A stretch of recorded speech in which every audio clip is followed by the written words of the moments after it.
Yes, Huawei is finally back. Hey guys, it's your Tech Girl Mary and welcome back to our YouTube channel. They weren't really gone for so long, but it's been a while since we last reviewed a Huawei mid-range phone here on my YouTube channel. So yes, Huawei is back sa YouTube channel ko. Kung mapapansin nyo guys, madalas sa flagship phones na lang ako ni Huawei nakafocus lately. Pero nakakamiss din pala, lalo na yung Huawei Nova series nila. And if you're one of the OGs, you know that I've been reviewing their Nova series since 2019, if I'm not mistaken.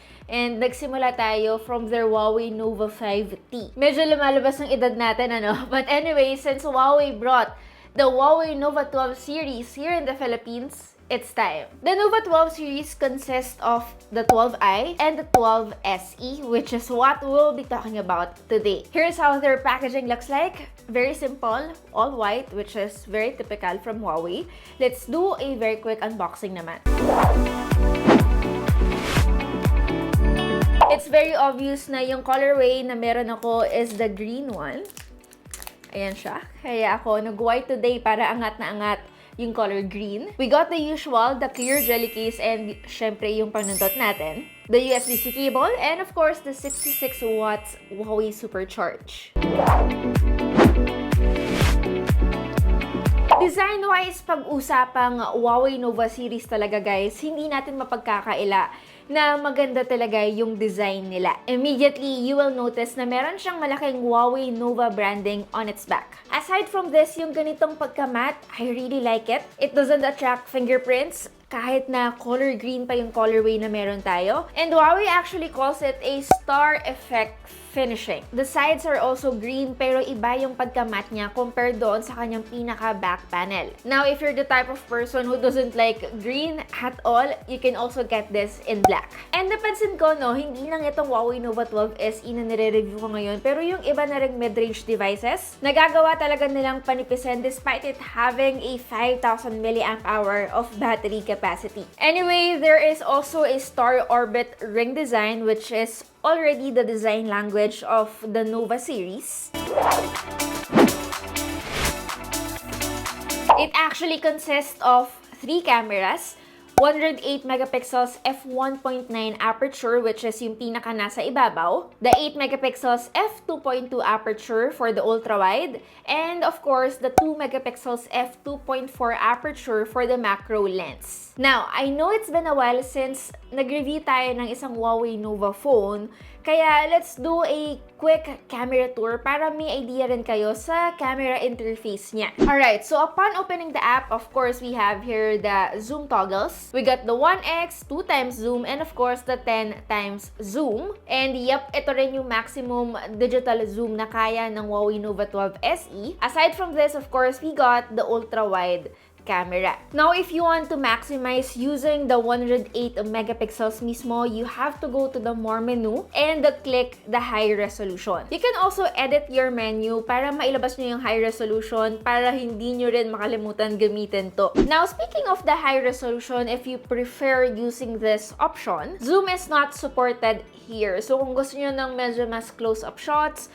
you will go back to the regular or the photo mode. And this is the same with the portrait mode option. But don't worry guys, while you're shooting night mode naman, with this option, pwede nyo siyang gamitin using the 2x and the 10x digital zoom. The camera guys, whenever I use it, especially with the standard photo mode, it captures naman really good images, especially sa mga well-lit environments. Hindi lang yon, mabilis din yung autofocus ng camera niya, and it is also effective. It also gives natural looking photos. Kumbaga, less yung colors, pero at least it doesn't look artificial.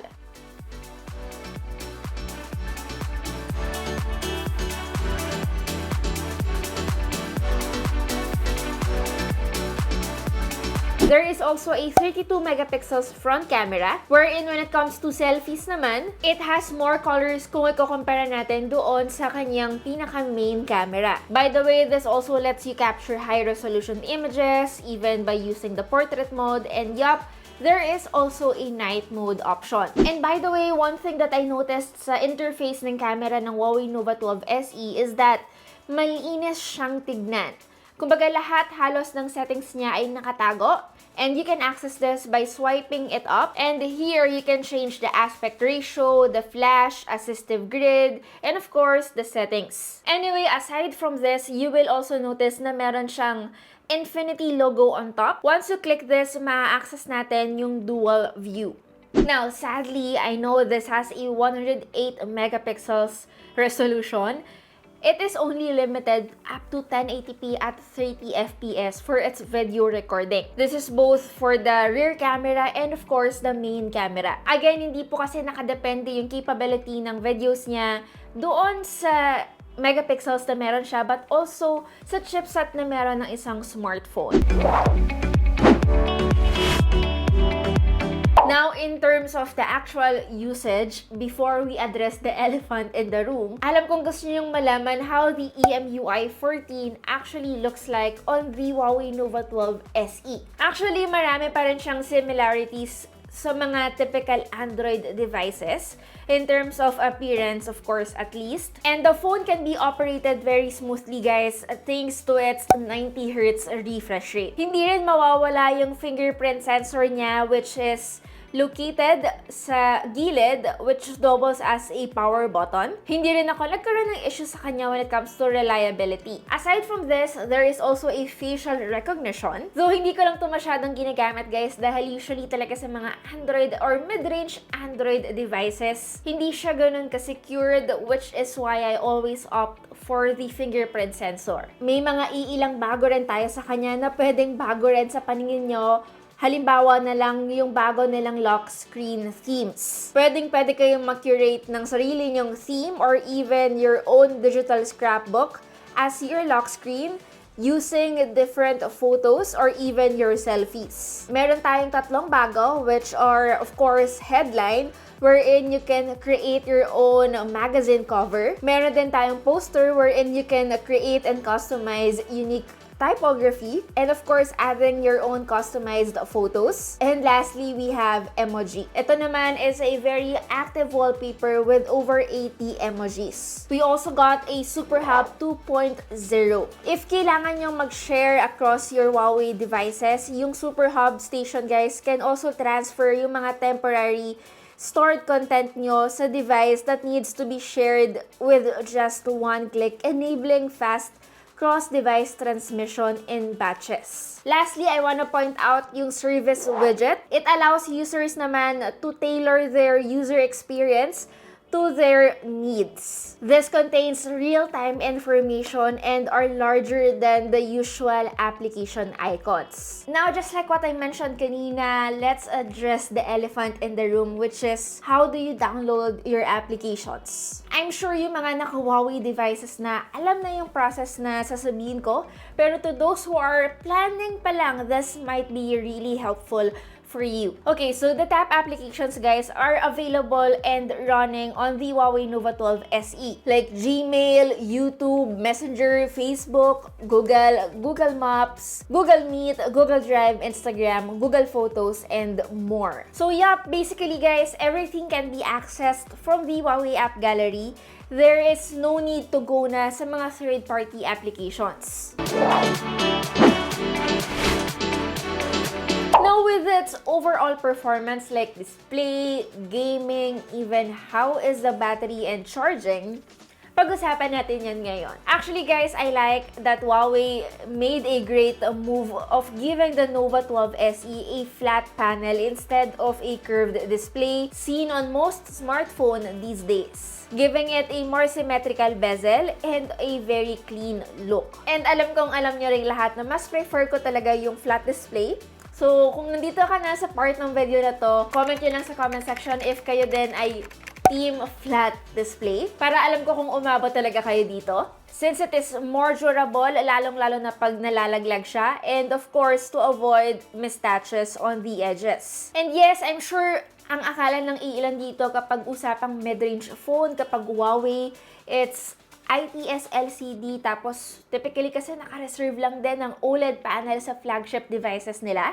And thankfully, guys, yung 12 SE has an OLED panel. To be specific, this phone has a 6.67-inch size which also supports 100% P3 color gamut, and of course has around 92% of screen to body ratio. Though I have to be honest, when it comes to brightness lang, it is slightly below the competition, but it is still suitable especially for outdoor use. But in fairness naman, the screen reproduces colors quite accurately. Now, Huawei Nova 12 SE's choice of chipset is a Qualcomm Snapdragon 680 4G. This phone also comes with an 8GB of RAM and 256GB of storage. Now, this is where I see na medyo nakukulangan talaga yung device. Although the chipset is sufficient for smooth everyday use in most cases, for me personally, I think it's too low for its price range. Buti na lang nabawin nila ito through the huge internal storage and of course the RAM expansion. Now, to those who are very specific, lalo na sa specifications ng isang phone, this only runs on 4G network, so keep in mind, especially if this is important to you. The phone also doesn't get very warm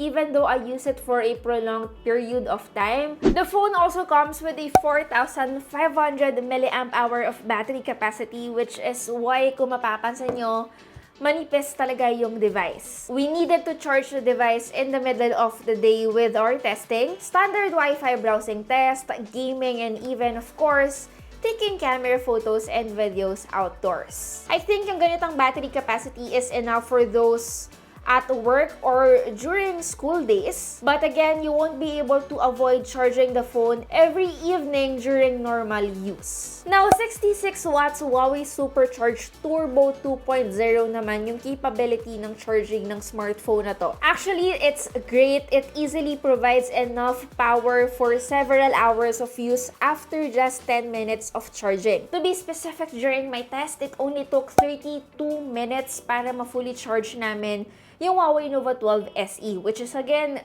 good. Now, let's wrap it up. Ito yung pros and cons ko, and of course, consider nyo rin yung pricing.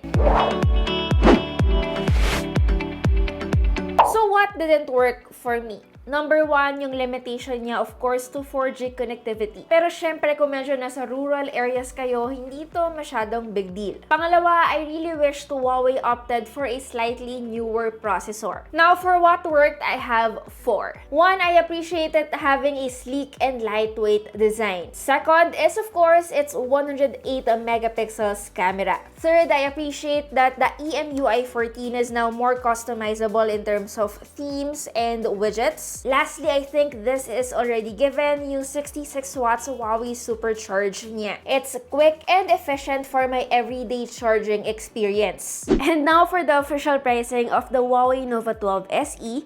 It's priced at 15,999 pesos. And again, we only have one variant, which is an 8GB of RAM with 256GB of storage. Once you purchase, you will get a free Huawei Band 8 worth 2,599 pesos and will be available via Lazada, Shopee, TikTok Shop, and the Huawei online stores. So that's basically it for my Huawei Nova 12 SE review. Kung may questions pa kayo, let me know sa comment section. I'll try my best na masagot. Again, it's your Tech Girl Mary, and see you in our next video. Bye!